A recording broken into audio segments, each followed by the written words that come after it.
We are here at QlikConnect 2025 in Orlando. I have the pleasure of being joined by Julie Kae. Now, Julie is the VP for Sustainability and the Executive Director for Qlik.org. Julie, thanks for making time to catch up with me. It's great to see you again. Great to see you as well. Thank you. It's frightening to think it's been a year since we last caught up.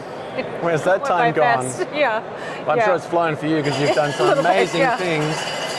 Now, there's a lot I'd like to chat about, but I just wanted to highlight that you've just hit, I think it's 15 years, a decade and a half effectively of supporting non-profits through your grant program and delivering, I think it's $40 million worth of value in software and other services to various not-for-profit and charities. Congratulations. Thank you. That's probably it's probably felt like a long 15 years, but in some ways, but it's probably also flown past.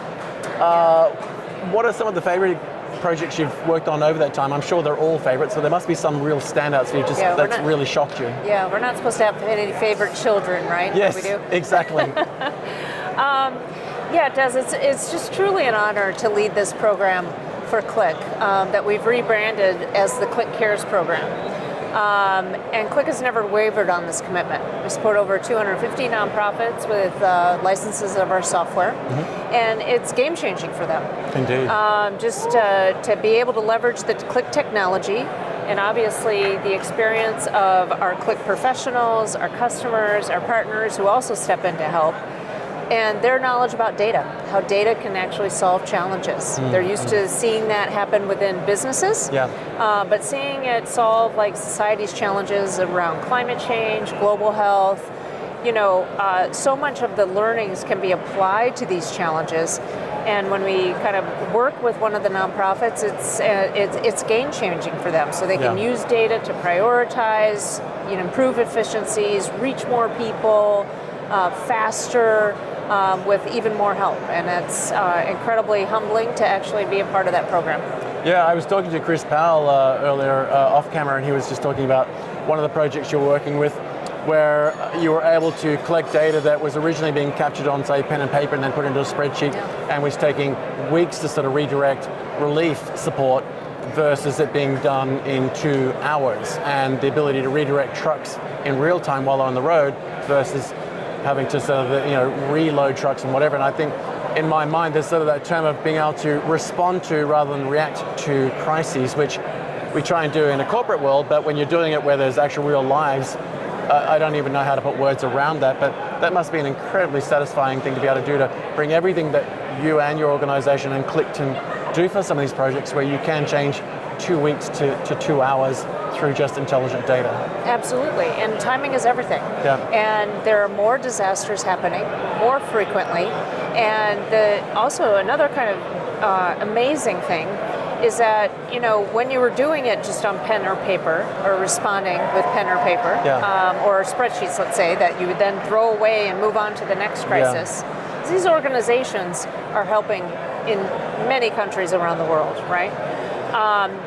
You didn't necessarily learn from your experience, but now that you're capturing that data in an environment or a platform like Qlik, when the next hurricane happens, when the next earthquake breaks out, you have that history of information that you can go back and see how many Band-Aids did we ship to Mexico City, right? And learn from that information so you can proactively reach out to partners who are providing that support and actually get it on site so that you could respond even more quickly because you have that history of knowledge. And that's something that's truly game-changing. So it's not even just responding to each individual disaster, but it's by learning from them so that, again, we can reach more people as quickly as possible. And your core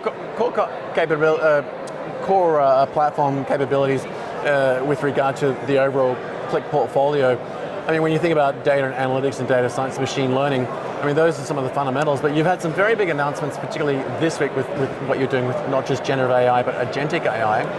Where do you think some of those are going to change the game? Because I know, as you said, when you start to be able to compile data over time and then potentially source data externally in structured and unstructured format, you can start to do, the sort of predictive analytics that we would do in a corporate world, and you can start to then, use data-driven decision making, which is phenomenal in that space. But some of these new things you're rolling out must excite you when you can start to actually have a conversation with that data where people don't have to have any data analytics experience or knowledge. They can just plain English ask a generative tool, how many Band-Aids did we ship last year? And we'll go and do the homework and find them. That must completely democratize the type of access to your tools for some of the people who are out in the field that may or may not have any experience with data.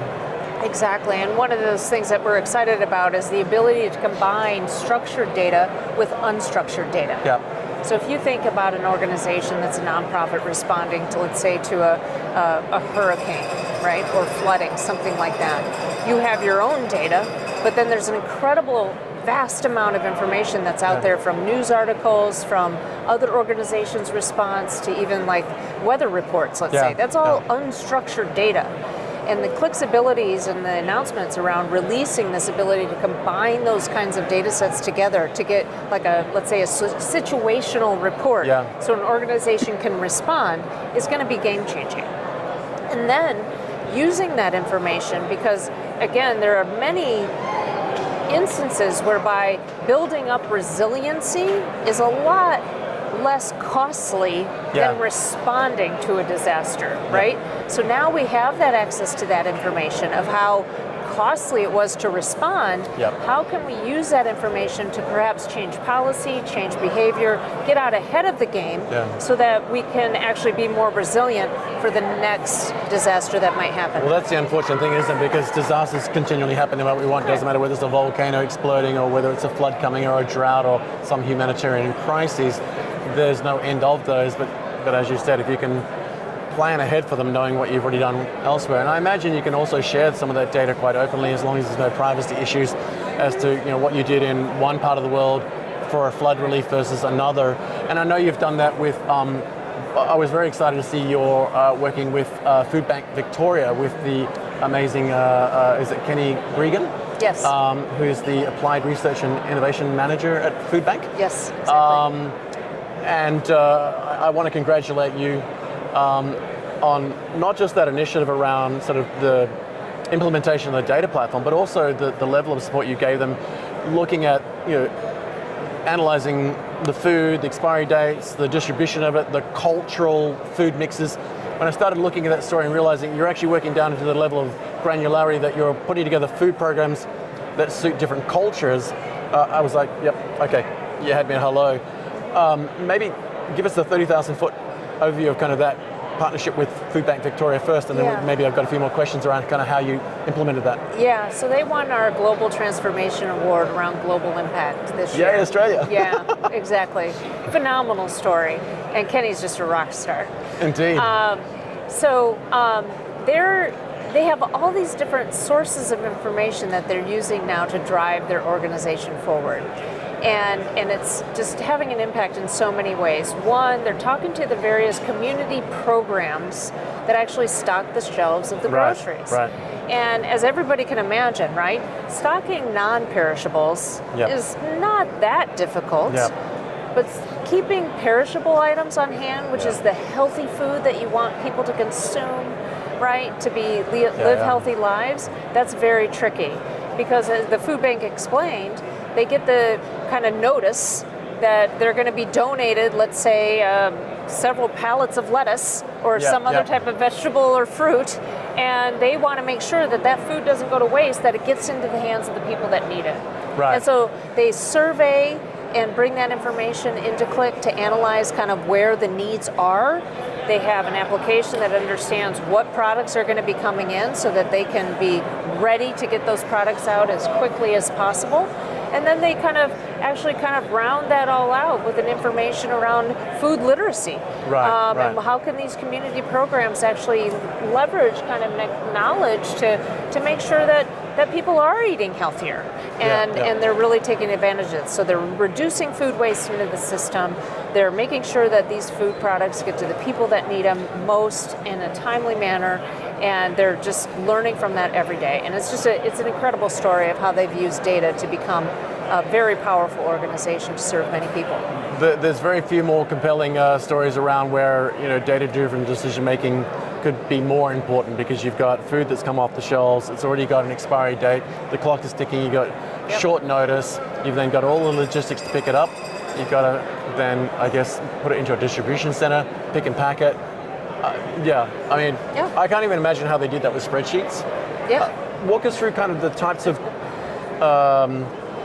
tools you put in place to make that happen, and which parts of the Qlik portfolio have they sort of adopted so far? Yeah, well, that's also just an incredible thing. They did a lot of the work themselves and worked with a partner. And, you know, that's the incredible thing about a lot of the organizations that we work with. You know, you can kind of you can give somebody a fish or you can teach them to fish, right? Well, so many of these organizations, they've just taken the technology, we've gotten them a little bit of a start to using it, and then they're off and running. Wow, that's fantastic. It's fantastic. I mean, there are a couple of examples where there's an organization in Africa, AMREF, one of the largest health organizations. I did a couple of demos of our Qlik technology to a gentleman that was actually in his 20s. Wow. And next thing I know, I met with him 2 weeks later to kind of show him the next step, if you will, in the training. He had all their dashboards built. Wow. They were incredible. That's amazing. It's amazing, yes. So, yes, we help organizations, but I tell you, people are so skilled, and when they find something that they're passionate about, and they have the tools to actually make it worthwhile, to actually answer a given need or provide a solution to a given challenge, you know, they're kind of all in. And that's just the beauty of our technology, right? I have nothing to do with that. That's just how our technology works. I'm sure you do. But in any event, so Food Bank Victoria and the work that Kenny has done to really kind of take data and take it to the next level, right? So that everybody in this, again, there's many disasters, crises, issues that we're dealing with, challenges that we're trying to solve. But when you can do it with data, you have a sense of control, right? Which means a lot to everyone. It means a lot to the people that you're serving, it means a lot to your own organization, and it means a lot to your supporters. A lot of these organizations rely on either donations or support from, you know, the general community. And so when they can use that information to go back and say, hey, you gave us a donation last year, here's where it went and the impact that it had, that means everything to that donor. People are very generous, but they want to know where their help is going. And data can help them do that. I'm the same. If I'm making a charitable investment, I want to know the results. I want to see the results. Exactly. Simply because I want to see my money go to good use. Exactly, and they wouldn't be able to provide that if they were using spreadsheets. Back to you, right? And it reminds me of that sort of term that you can't manage what you don't measure, and now with Qlik's portfolio at their fingertips, and certainly if they're able to self-enable the implementation, they're going to get better and better. Absolutely. With some of the announcements that have come out today and yesterday with regard to Qlik Answers and the agentic AI, I imagine Food Bank Victoria are probably a classic candidate for you to put some of those tools in place now where they are already running at pace themselves.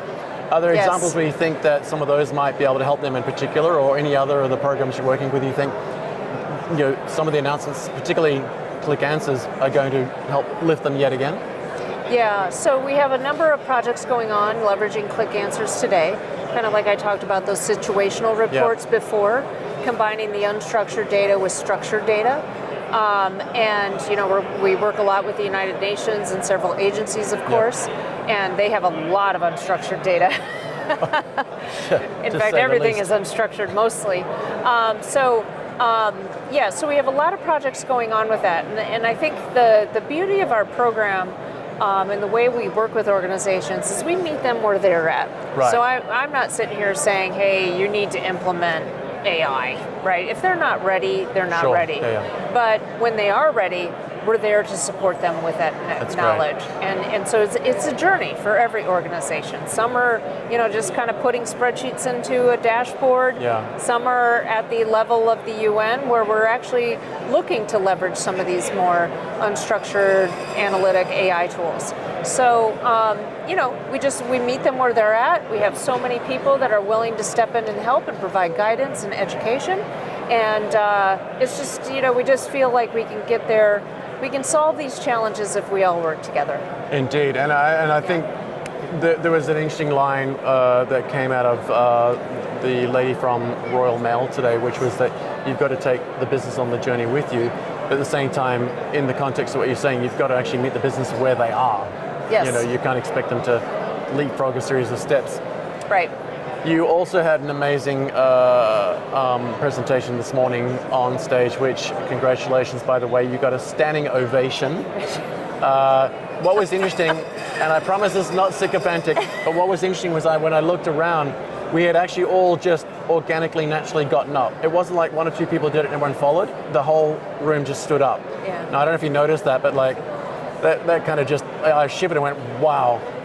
But I'm not going to steal the story from you on that, but to that point, like we often hear that data can either improve or change lives, but in that particular instance where I'd like you to share some insights in it for our audience, you are not only changing lives, you're actually saving lives. I wonder if you can maybe just give us a quick walkthrough of what you discussed there and who with, and with regard to MedAir, and maybe we can get into a little more detail of kind of how you're helping them in particular with your platform.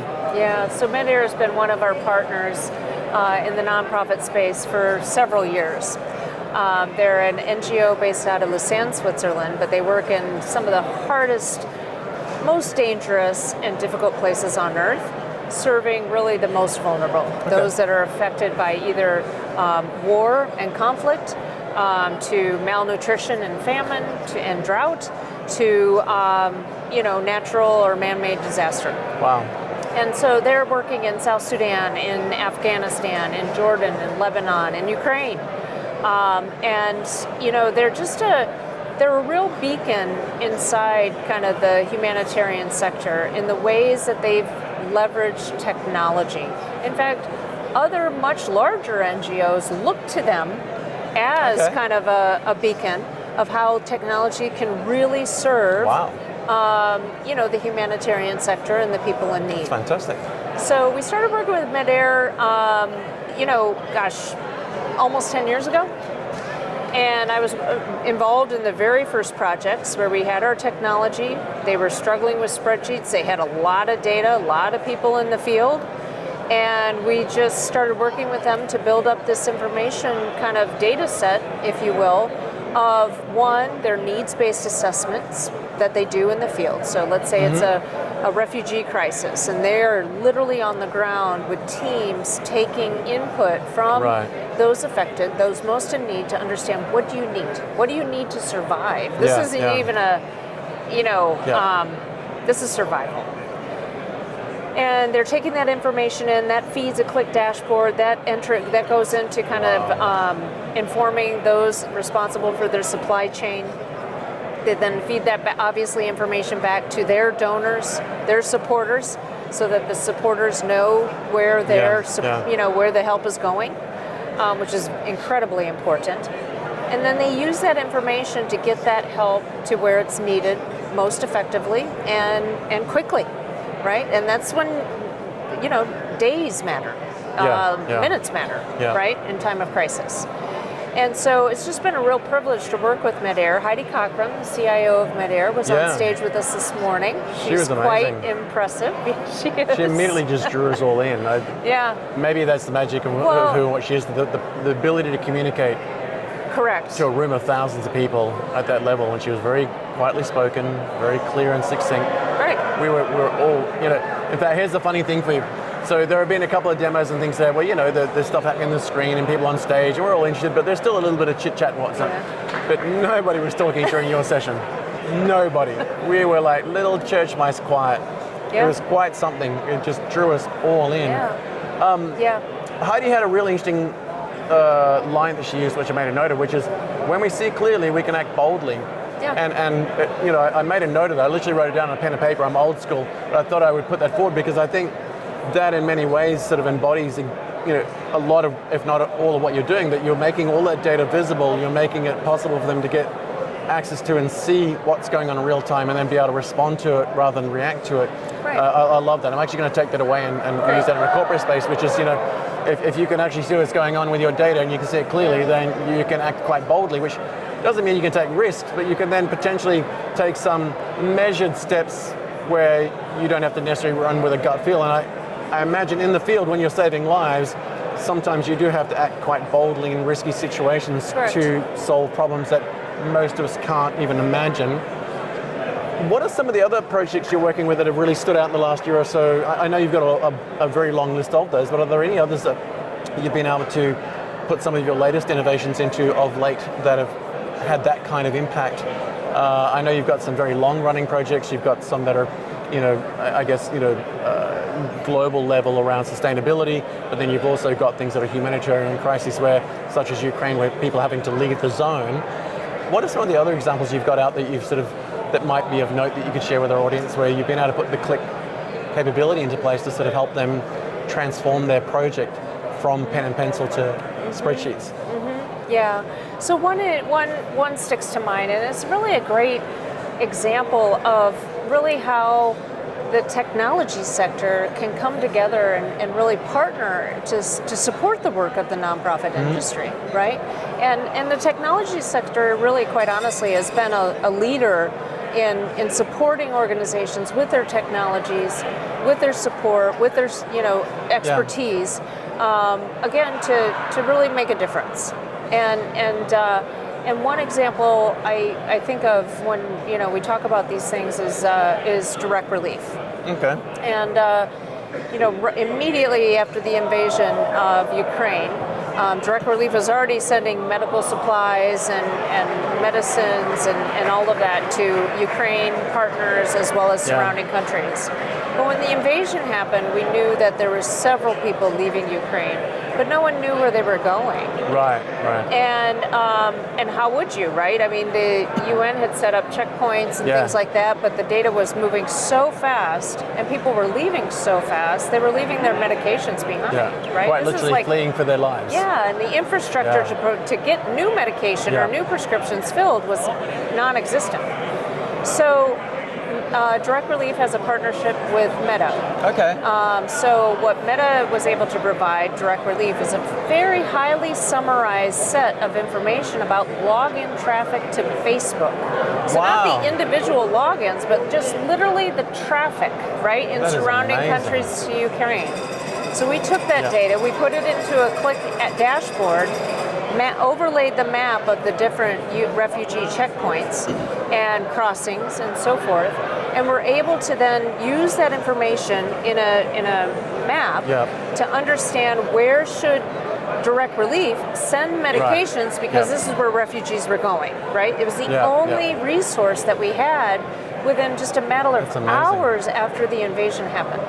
And so, it's just an incredible example of how, one, you can use data, and it really wasn't that, the data obviously underlying it was complicated, but the data set we were working with was literally just whether or not there was a spike in login traffic, right? Because that would identify, if people got to somewhere safe, they logged in to let their family know they were okay, right?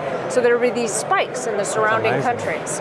So all we did was visualize the spikes, and that's where Direct Relief sent their support. And we were able to build that within a matter of hours. And so it's that kind of agility that obviously the Qlik technology provides, but just even the vision that Direct Relief had to say, hey, I know what data we could use. Let's use this data. Let's put it in here. Let's look at it this way. And now we're sending planes with medicines so that people can get the help they need. Wow. I'm just trying to get my head around this concept. It's just amazing. I actually have an associate in southern London. They hosted a random family for a number of weeks until they were able to figure out where to go to. They had exactly that problem. They had to flee quickly. Essentially, their region or town was sort of razed to the ground. Didn't have any of their documents. Didn't have any of their details, prescriptions, things like that. They had to go through. It was a nightmare for them, And one child had asthma, another one had some other issues, and so that was just an impossible thing to solve. Knowing that you could solve that by tracking where the people are and then moving the resources to where they are, it sounds like a no-brainer. Otherwise, how would you know it? How would you know? And it's one of those things where it sounds like a no-brainer now, but when you're staring that thing in the face and going, how do we solve it? It's not a no-brainer at all. Right. And it's a reminder. And that's an example of with clarity, you can act boldly. Yeah, I think it's brilliant. It's a reminder that sometimes it isn't necessarily the complexity of the challenge, it's more so the timeliness and the criticality and in this case, locality. Wow. Well, I could quite literally spend all day chatting to you, but I know you've got another event to get to. Julie, thank you so much for catching up with me yet again. Thank you for sharing our stories. Really appreciate it. I just can't believe it's been a year since we last had the conversation like this. Hopefully it won't be a year before we do it again. congratulations both on the amazing discussion this morning and the standing ovation. It was very, very much deserved in both cases, you and your associate. And we're constantly inspired by what you're doing, and I can only imagine what the next 5 to 10 years will be will bring based on what you've done the last decade. We have a lot of challenges to solve, but we're going to do it. They never seem to end. Well, thank you again for your time. Safe travels until I see you next, and we'll look forward to having you back on the show again. Yeah. Thanks, you, Julie. Des.